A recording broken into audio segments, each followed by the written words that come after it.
Le clairon. Et donc nous revenons sur ce sujet que nous avions déjà abordé, mais aujourd'hui on va prendre un autre angle finalement, sujet épineux qui n'en finit pas de faire parler, c'est ce projet de loi sur l'aide active à mourir, donc en gros le droit à l'euthanasie qui est en passe d'être soumis au vote final de l'Assemblée nationale, un mardi 27 mai, donc demain. Et que l'on soit pour ou contre ce droit, il demeure certains amendements qui ont été débattus et votés dans l'hémicycle depuis plusieurs semaines qui peuvent choquer, en tout cas qui interrogent véritablement sur ce que nous sommes et ce que nous voulons être en tant qu'humains, on va dire, et citoyens. Notamment seulement 48 heures de délai pour une demande de mort. Voilà, en 48 heures, vous pouvez confirmer votre demande de mort, un délai qui pourra même être réduit. On n'a aussi pas de clause de conscience pour les médecins. Alors ça, évidemment, c'est un véritable problème et on est avec un médecin pour en parler. La création d'un délit d'entrave au droit à l'aide active à mourir. Donc un délit d'entrave, ça veut dire si vous voulez vous opposer, si vous dites non mais n'y va pas, eh bien on pourra vous condamner d'un délit d'entrave qui est quand même passé d'ailleurs samedi dernier de 15 000 à 30 000 euros d'amende et 2 ans d'emprisonnement à la place d'1 an. Donc vous voyez bien que ce délit d'entrave en plus est aggravé avec le temps et avec les discussions parlementaires. Enfin voilà, donc toutes ces questions aussi sur le fait que c'est une simple demande orale qui suffira, que l'avis du second médecin peut être donné mais n'est pas contraignante, que c'est une décision solitaire, qu'il y a une commission de contrôle qui peut examiner le dossier mais seulement après la mort. Donc bon, voilà, on ne ressuscite pas encore les morts. Et donc finalement, de fait, cette mort infligée par le médecin devient un processus qui est intégré dans le Code de la santé. Dans le Code de la santé, c'est quand même, ça pose aussi certaines questions. Est-ce que finalement la mort fait partie de la santé? Voilà tous ces sujets que je suis très heureuse d'aborder avec le docteur Delépine. Bonjour, docteur Delépine. Bonjour Clémence. Et bonjour merci de vous lever bientôt. Je sais que c'est pas votre horaire préféré pour participer à cette question. Vous êtes, je le rappelle, pédiatre, cancérologue, et c'est justement aussi en tant que cancérologue, vous êtes une ancienne chef de service de ces questions de cancer. C'est aussi ce sujet-là que je voulais aborder avec vous, évidemment cette fin de vie douloureuse que vous avez déjà pu accompagner, et vous êtes auteur de nombreux livres sur le sujet: dysphorie de genre, autopsie d'un confinement aveugle, hystérie vaccinale, les enfants sacrifiés du Covid, et puis un dernier livre sur le cancer, dont d'ailleurs je n'ai pas la référence ici, si vous voulez bien nous le citer. Le livre sur le cancer, vous l'avez ou pas? Ah oui, je l'ai quelque part. Mais non, mais le titre, non, vous l'avez pas. Bon, c'est pas grave. Oui, c'est Du cancer à la vie chez Marco Piettre. D'accord, voilà, du cancer à la vie. Témoignage de patients ayant survécu à toutes ces périodes où justement on leur a dit qu'il n'y a rien à faire. Et c'est évidemment. Vous êtes métastatique. On tombe directement dans le sujet parce qu'effectivement, on a mis dans les éligibles, comme ils les appellent, tous ces gens qui pourraient demander l'euthanasie en 48 heures ou moins. On tombe dans cette catégorie aussi, pas seulement les handicapés, mais par exemple les patients métastatiques, ce qui est quand même complètement aberrant. Qui va décider qu'un patient sous prétexte qu'il a métastase n'est pas curable? Il y a des gens qui ne seront peut-être pas curables, mais il y en a plein qui le seront, et puis de toute façon, ils ont le droit de vivre même avec leur métastase. Oui. Donc, en fait, les sujets se rejoignent. Métastase cancéreuse, je précise. On avait senti avec d'anciens patients que, si j'ose dire, la situation en cancérologie s'aggravait largement, puisque de plus en plus, effectivement, on dit aux gens, il n'y a rien à faire, soins palliatifs, etc. Moi, c'est encore comme ça que j'ai des coups de fil de gens qui nous ont connus humainement et qui disent où est-ce que je peux aller pour qu'on me considère comme un malade et qu'on me soigne, et non pas comme un rebut ou un déchet, ou alors maintenant un éligible. Voilà. C'est un mot soi-disant un peu plus présentable. Avant d'aller dans le vif du sujet, je vous propose d'écouter un extrait. Vous savez, il y avait 300 personnes qui étaient sur l'esplanade des Invalides ce week-end, samedi plus particulièrement, contre cette loi sur la fin de vie. Des personnes qui sont justement dites éligibles à l'aide à mourir, qui sont venues témoigner de leur inquiétude. C'est un extrait du reportage du Figaro que je vous propose, et on écoute une seule personne, mais tous les témoignages sont bouleversants. On écoute celui-ci. Étant pour la vie et voulant prouver que la vie vaut la peine d'être vécue, quelle que soit la situation, j'ai voulu au moins montrer des exemples de personnes qui essaient de vivre, tout simplement, et de montrer que leur vie en vaut la peine. Je veux au moins donner des exemples de personnes qui ont su s'en sortir et faire quelque chose de leur handicap. Et par exemple, j'ai passé les concours d'école de commerce HEC. J'espère qu'on me dise que je suis éligible à HEC, plus que de savoir que je suis éligible à la marge. Voilà, bon, il y avait beaucoup de témoignages très très forts, hein, des personnes qui disaient ma vie est faible, je vais continuer de me détériorer, mais cette vie faible, je veux la vivre. Je ne vois pas pourquoi on ne me proposerait qu'une porte, la porte de la mort comme solution. Pourquoi la société n'est pas là pour accompagner les faibles? En gros, c'est la question qui est posée par toutes ces personnes-là qui souhaitent vivre, hein, qui ne souhaitent absolument pas mourir. Complètement, oui, Oui. il y a plein de témoignages. Moi, j'en ai mis quelques-uns sur Telegram sur mon Telegram que m'ont envoyé des patients ou des témoins ou des infirmières, des médecins qui étaient à cette manifestation et qui étaient tous bouleversés. Bah, évidemment, je veux dire, les gens, on n'est pas là pour leur dire bah, ça va, tu ne sers plus à rien, tu vas mourir. Alors, on comprend bien qu'il y a. J'avais écrit en 2013 déjà un article dans Économie Matin sur le côté économique de la demande d'euthanasie élargie. Hein, parce que faut pas être il y a un naïf, aspect économique. Il y a un aspect économique. D'ailleurs, ça a été évoqué. Majeur. Hein. Ah ouais. Majeur. Majeur, parce que si, en particulier avec les vieux, si j'ose dire, dont je fais partie, hein, dans les EHPAD, etc., même si je ne suis pas encore en EHPAD, c'est pas prudent d'ailleurs d'être en EHPAD dans ces conditions-là, puisqu'on a bien vu ce qu'ils ont fait avec le Rivotril, qui a été un bel essai. Il y a au moins 10 000 personnes environ qui ont reçu du Rivotril parce qu'ils étaient susceptibles d'avoir un Covid. Peut-être qu'ils ne souffrent pas en ayant un Covid 15 jours après. Enfin, et ça a été absolument monstrueux. C'était un bel essai, je pense que c'est pendant donc la période de 2020. Hein, c'était un décret signé par Édouard Philippe, dont on entend parler tous les jours pour le futur président, ce qui quand même me paraît hallucinant vu ce qu'il a sur le dos. Avec M. Véran, hein, ils ont signé ce décret fin mars 2020, suite à quoi, effectivement, il y a eu 10 000 personnes. Et alors, je peux profiter de dire, au moins, on n'aura peut-être pas le temps de dire après, les infirmières qui ont été obligées, entre guillemets, pour celles qui n'ont pas claqué la porte trop vite en démissionnant, bah, sont évidemment marquées à vie. Hein. Il y en a plein, alors on parle de burn-out, bah oui, il y a des burn-out. Oui. Vous avez tué des gens sur ordre par le médecin parce que peut-être ils auraient eu un Covid. Vous avez abandonné vos petits vieux que vous soignez tous les jours avant pendant des mois, des semaines parce que sur ordre du gouvernement, bah vous êtes mal, vous faites au minimum un burn-out, souvent une démission, quand c'est pas un suicide. Donc je veux dire le poids de ce genre de geste en plus pour les soignants, pour les gens qui le font, pour la famille si elle l'accorde, ce qui n'a pas été le cas dans le Rivotril, puisque les familles n'étaient pas au courant, on leur donnait tiens, il est mort cette nuit, votre père.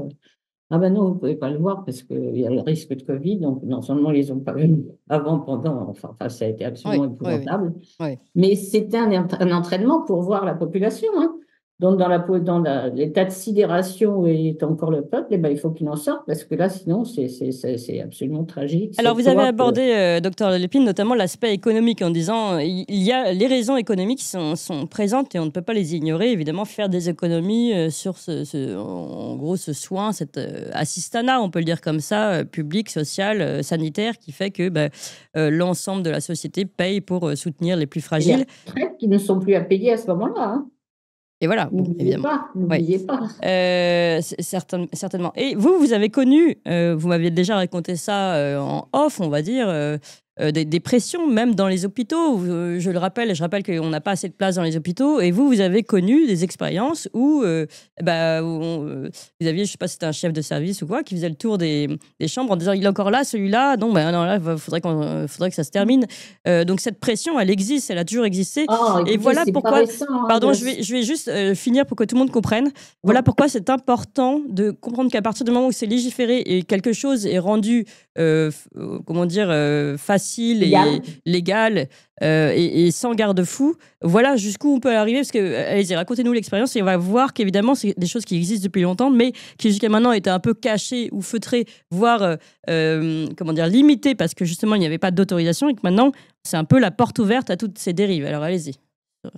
Écoutez, oui, ça a commencé en fait dans les années 2000, hein, c'est à peu près au moment où ils ont commencé à vraiment vouloir faire des économies majeures dans les hôpitaux, fermer des lits à tire-larigot, hein, par exemple, là on dit, il y a une mortalité néonatale, mais enfin les maternités, on a commencé à les fermer en nombre important dans les années 95-2000, Donc, oui, en 2000, ben, nous, c'est au moment où on est arrivé à l'hôpital Avicenne, à Bobigny, enfin, dans le 93. Et là, effectivement, on a eu des pressions et des réflexions. Enfin, je sais que mes collègues qui faisaient beaucoup de garde la nuit étaient complètement bouleversés.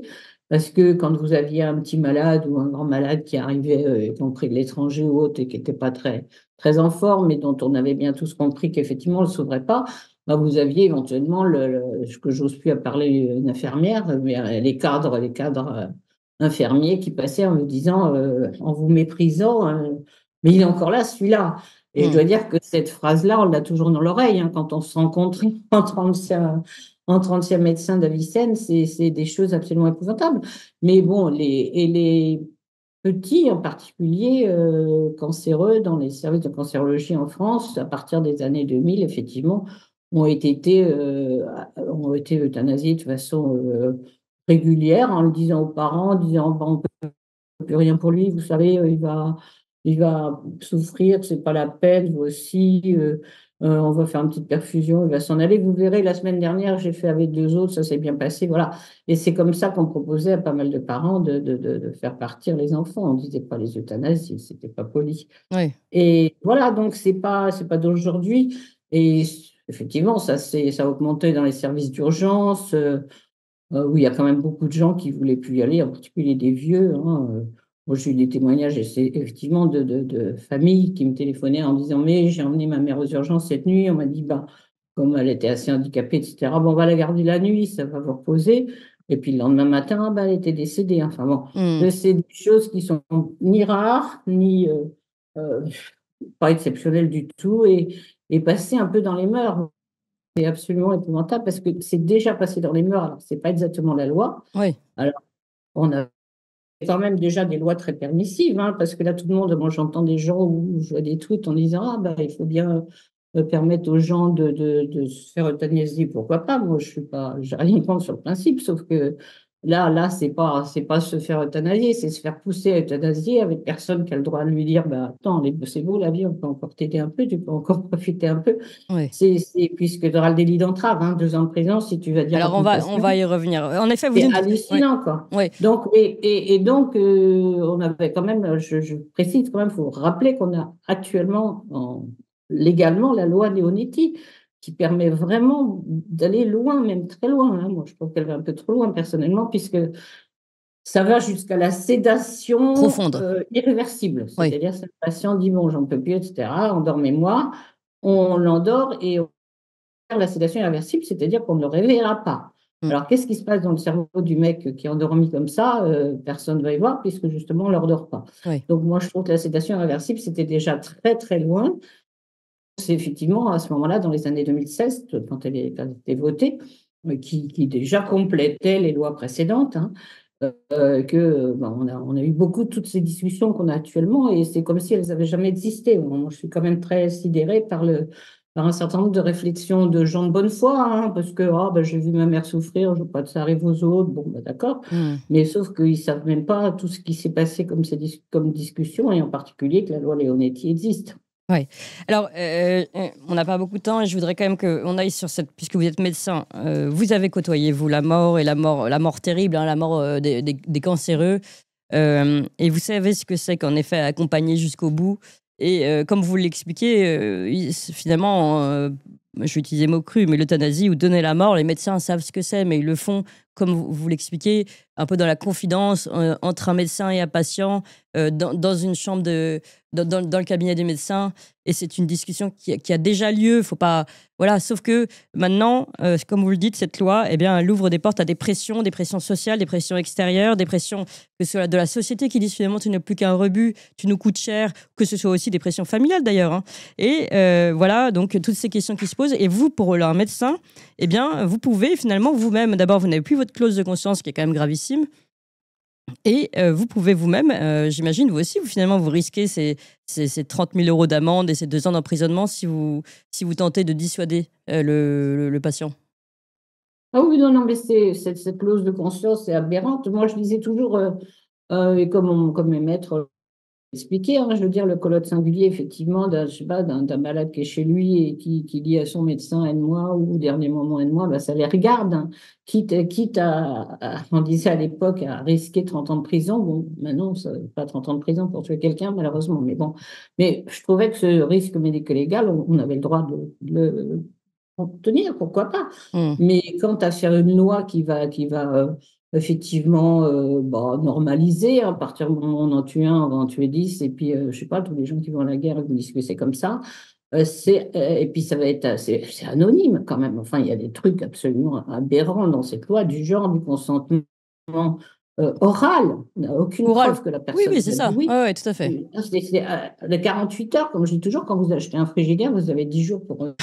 Vous n'avez pas 10 jours pour renoncer à votre mort. Mais non, mais il faut quand même avoir les pieds sur terre, quoi. Évidemment. Et docteur De Lépine, juste rappeler que dans ces conditions-là, enfin, moi j'ai entendu des personnes qui m'ont raconté l'histoire de leurs proches qui étaient mourants, évidemment qui se sont dit un jour, ah je pèse trop, c'est trop lourd pour ma famille, je veux mourir.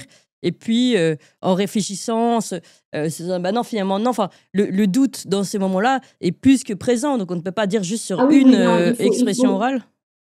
Il faut bien dire que, de toute façon, la demande de mourir, c'est théorique pour les gens qui disent « moi, je ne voudrais pas souffrir, etc. etc. » C'est des paroles de bien portants ou de pas trop mal portants. Hein. Les paroles de mourants, en général, elles s'inversent. Tous les gens les vrais médecins ou les vrais infirmiers, les vrais aides-soignants qui s'occupent vraiment de leurs malades, ils vous disent qu'un malade bien pris en charge, bien accompagné, bien soulagé, ça renonce, oui, absolument, à son désir de mort qu'il avait pu. Ça s'accroche à la vie, en fait. Les gens s'accrochent à la vie. Ah oui, bah, absolument, absolument. Et de façon générale, hein, donc, ça soit, je sais pas, moi, je cite souvent Lucien Israël, qui a un petit bouquin qui s'appelle La vie jusqu'au bout, on peut encore le trouver, hein, et qui soignait, moi, il me paraît tout à fait symbolique, ce monsieur-là, parce qu'il soignait des cancers du poumon avancés, et dans les années 95 et 2000, il n'allait pas bien. Hein. Et il disait qu'il avait maximum un, voire deux patients qui vraiment lui avaient demandé l'euthanasie sur les kilos de patients, le nombre de patients majeurs importants qu'il avait soignés. Oui. Et tous se disent la même chose. Hein. Il y a un infirmier qui a fait un joli texte qui a dit, moi, de toute façon, si cette loi passe, je démissionne alors que j'ai choisi de faire des soins palliatifs parce que ça ne m'est pas arrivé avec mon binôme médecin avec lequel je travaille que des patients bien soulagés demandent l'euthanasie, demandent encore l'euthanasie qu'ils demandaient peut-être avant s'ils n'avaient pas eu droit à ces bons soins. On ne peut pas soulager les douleurs, et il répond aussi très bien dans sa lettre, c'est pas vrai, parce qu'on peut toujours soulager les douleurs, quitte à prendre des risques en augmentant les doses, oui. Un risque létal, mais ça, c'est pas la même chose. Ça n'a rien à voir avec le tuer exprès en disant, ah bah tiens, aujourd'hui, t'en as marre, je te donne ta petite seringue. Oui. Augmenter les doses pour les quelques vraies douleurs résistantes, bah oui, c'est vrai, c'est autorisé, il n'y a pas de problème là-dessus. Oui. Donc, il ne faut pas qu'on nous raconte, voilà, on nous dit qu'ils ne peuvent pas se donner la mort eux-mêmes, parce que le suicide, c'est quand même autorisé pour l'instant, me semble-t-il. La famille aussi, je ne vois pas pourquoi la famille. C'est pénalement pas répréhensible, on va dire ça dans ce sens-là, oui. Pardon ? Et d'ailleurs, vous posiez la question, et on va finir là-dessus, docteur De Lépine, que finalement, les gens qui se jettent, qui se suicident, qui se jettent par-dessus un pont pour mourir, aujourd'hui, on se pose la question, parce qu'avant, il y avait non-assistance en danger quand on était en face de cette personne et qu'on la voyait vouloir sauter. Aujourd'hui, si elle veut se suicider, finalement, on peut presque dire « Ah bah oui, mais délit d'entrave ». Donc, est-ce que non-assistance à personne en danger ou délit d'entrave ? Cette loi n'est pas passée. Je souhaite beaucoup que grâce à vos émissions et à tous les efforts que font quand même beaucoup de gens, parce qu'il y a quand même beaucoup de gens qui se réveillent là en ce moment, je pense qu'on n'y croyait pas. Et on y arrive, oui. Un truc pareil. Mais j'espère que ça ne passera pas. Mais si ça passe, pour l'instant, c'est deux lois contradictoires, parce qu'effectivement, il y a une loi qui dit non-assistance à personne en danger et l'autre qui va dire délit d'entrave. Donc, laquelle domine? Alors, il y a des gens qui ont dit c'est la nouvelle. Non, c'est pas vrai. Moi, j'ai demandé à des juristes, mais je leur ai demandé d'essayer de faire l'effort de travailler vraiment le sujet, parce que qui se passe, effectivement, sur le plan juridique. Bon, je me suis dit, c'est pas mon problème principal pour le plan juridique, mais c'est vraiment, là, on est dans...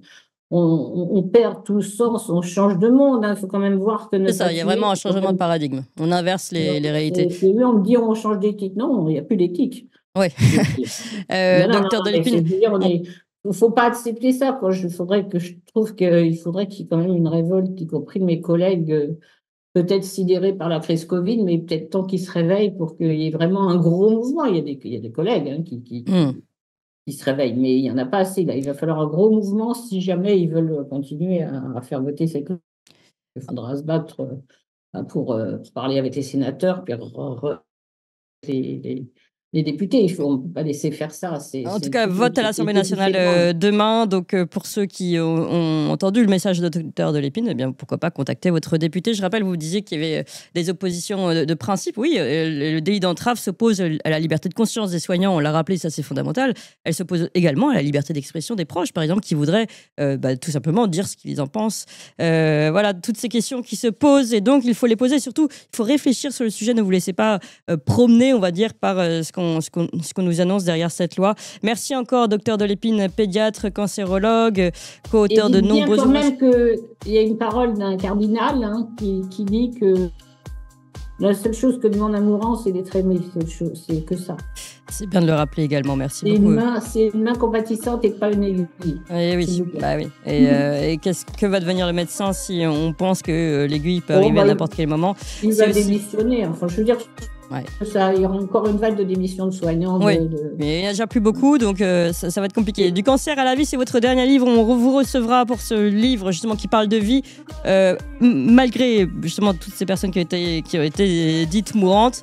C'est un livre aux éditions Marco Pieter. Merci beaucoup, docteur Delépine. On est un petit peu en retard. On va passer rapidement. On vous l'avait promis et ça y est, on se développe. On ouvre de nouvelles émissions. Vous avez déjà connu et rencontré les Tintins pour leur nouvelle émission des Tintins qui marche très fort. Évidemment, l'émission d'André Berkoff. Cette semaine sort une nouvelle émission scientifique où on va tenter de poser de véritables questions sur des débats scientifiques qui ne sont pas fermés, contrairement à ce que on veut nous faire croire. Donc, pour toutes ces émissions et encore d'autres, comment reprendre le pouvoir politique aussi, une autre émission à suivre, et puis des émissions historiques, géopolitiques et bien d'autres qui vont arriver. Il nous faut de la place parce que, évidemment, la première chaîne est déjà très prise par toutes les émissions et diffusions du matin, notamment. Donc, il faut qu'on ouvre une nouvelle chaîne et il faut que vous suiviez le mouvement surtout et que vous ayez tout de suite vous abonner à la nouvelle chaîne. Il faut aussi en parler à tout le monde. On compte vraiment sur vous parce que si on veut ouvrir ces nouvelles émissions, il faut que vous suiviez le mouvement et vraiment que vous alliez vous abonner tout de suite à la nouvelle chaîne YouTube. C'est pas compliqué, c'est gratuit, ça se fait en 2 clics. On vous met tout de suite le lien là, pouf, il apparaît. Le lien, vous pouvez vous abonner. C'est Toxin Plus, c'est ça, la nouvelle chaîne YouTube, Toxin Plus, pour toutes les émissions de l'après-midi. Donc, vous pouvez la trouver sur Toxin-Plus en lettres majuscules ou tout simplement, on va vous mettre le lien et vous cliquez immédiatement. Je vous fais confiance. Allez-y tout de suite. 1, 2, 3, Toxin Plus, allez-y.